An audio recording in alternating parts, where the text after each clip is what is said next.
নমস্কার বন্ধুরা, শুক্লার পাঁচমিশালিতে সবাইকে স্বাগত জানিয়ে আজ আবার একটি রেসিপি আপনাদের কাছে শেয়ার করছি। বন্ধুরা, আজকের রেসিপিটা একটু অন্য ধরনের। আপনারা অনেকেই হয়তো জানেন এই রেসিপিটা, তো আমি যেভাবে করছি সেটাই আপনাদের কাছে শেয়ার করলাম। ডিম দিয়ে তৈরি এই রেসিপিটা খেতে কিন্তু দুর্দান্ত টেস্টি হয়। বাচ্চা থেকে বড় সবাই কিন্তু ভালোবেসে খাবে। আর এই রেসিপিটা তৈরি করে আপনারা রুটি, লুচি, পরোটার সাথে খেতে পারবেন। খেতে কিন্তু ভীষণ ভালো লাগে। যে সকল বন্ধুরা রোজ আমার রেসিপিগুলো দেখছেন, আপনাদেরকে অসংখ্য ধন্যবাদ, অনেক ভালোবাসা। আপনারা আমার সঙ্গে থাকবেন। তাহলে চলুন আমি রেসিপিটা শুরু করি। বন্ধুরা, আমি এখানে একটা বাটিতে 4টে ডিম নিয়েছি। আপনারা আরও যদি বেশি করতে চান তাহলে সেইভাবে কিন্তু আরও ডিম বাড়িয়ে দেবেন।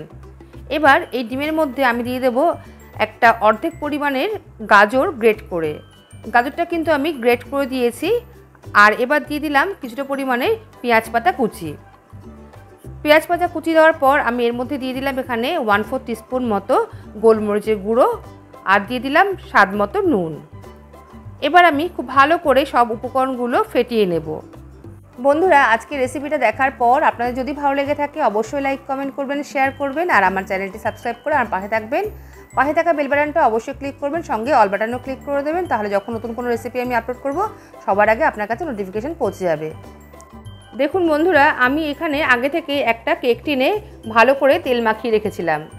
এবার এই কেক টিনের মধ্যে আমি এই ডিমের যে গোলাটা বানিয়েছিলাম সেটা কিন্তু সম্পূর্ণ ঢেলে দিলাম। ঢেলে দিয়ে একটু ভালো করে ঝাঁকিয়ে নিলাম।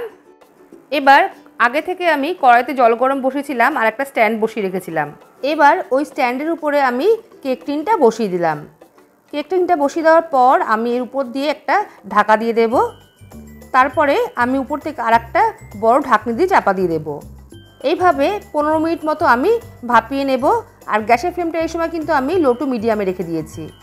এদিকে একটা আমি সস বানিয়ে নেব, সেই জন্য এখানে 1.5 টেবিল চামচ মতো দিয়ে দিলাম টমেটো সস আর দিয়ে দিলাম এখানে 1 টিস্পুন মতো সয়া সস। বন্ধুরা, আপনারা এখানে 1 টিস্পুন মতো চিলি সসও দিয়ে দেবেন, যেটা আমি পরে দিয়েছিলাম আর সেই ভিডিওটা আমার স্কিপ হয়ে গেছে। দিয়ে দিয়েছি 1/4 টিস্পুন মতো চিনি আর এবার দিয়ে দিলাম সামান্য একটু জল। এবার আমি খুব ভালো করে চামচ দিয়ে নাড়িয়ে একটা গুলে নেব। দেখুন সসটা আমার তৈরি হয়ে গেছে। এদিকে প্রায় 15 মিনিট কিন্তু হয়ে গেছে। আমি এবার গ্যাস বন্ধ করে দিয়েছি আর কেক টিনটা এবার আমি নামিয়ে নেব। দেখুন কেক টিনটা ঠান্ডা করে নেওয়ার পর আমি ছুরি দিয়ে এভাবে কেটে নিচ্ছি। চৌকো চৌকো করে পিস করে আমি কেটে নেব। বন্ধুরা, এখন কমেন্ট বক্সে একটা হাইপ অপশান আসে, তো আপনারা কাইন্ডলি একটা হাইপ করে দেবেন। দেখুন আমি এইভাবে চৌকো চৌকো করে কেটে নিচ্ছি। এবার আমি চামচ দিয়ে তুলে নেব। দেখুন এভাবে আমি চামচ দিয়ে তুলে নিচ্ছি। আরেকটাও আমি একইভাবে তুলে নেব। সবগুলো কিন্তু এভাবে আমি তুলে নেব। দেখুন সবগুলো কিন্তু তোলা হয়ে গেছে। আপনারা চাইলে এই পর্যায়ে একটুখানি হালকা করে ভেজে নিতে পারেন। আমি এখানে কিন্তু আর ভাজা করলাম না। এবার ফ্রাইং প্যানে আমি 1 টেবিল চামচ মতো সাদা তেল দিয়ে দিলাম। তেলটা গরম হয়ে গেলে গ্যাসের ফ্লেমটা কম করে দিয়ে এখানে দিয়ে দিলাম 10 থেকে 12 কোয়া রসুন কুচি করে। রসুন কুচি দিয়ে এবার আমি কয়েক সেকেন্ড প্রথমে একটু নাড়াচাড়া করে নেব। কয়েক সেকেন্ড নাড়াচাড়া করে নেওয়ার পর আমি এর মধ্যে দিয়ে দেব 1 টিস্পুন মতো গ্রেট করে রাখা আদা। আদা কুচি আর রসুন কুচি দিয়ে এবার আমি 1 মিনিট মতো ভালো করে নাড়াচাড়া করে নেব। 1 মিনিট মতো নাড়াচাড়া করে নেওয়ার পর যখন কাঁচা গন্ধটা চলে যাবে আদা রসুনের, তখন আমি দিয়ে দিলাম এখানে 4টে কুচি করা লঙ্কা। লঙ্কার পরিমাণটা কিন্তু আপনারা নিজেদের মতো করে দেবেন। লঙ্কা কুচি দিয়ে আবারও আমি কয়েক সেকেন্ড একটু নাড়াচাড়া করে নিলাম। এরপর আমি এর মধ্যে দিয়ে দেব আগে থেকে কেটে রাখা পেঁয়াজ।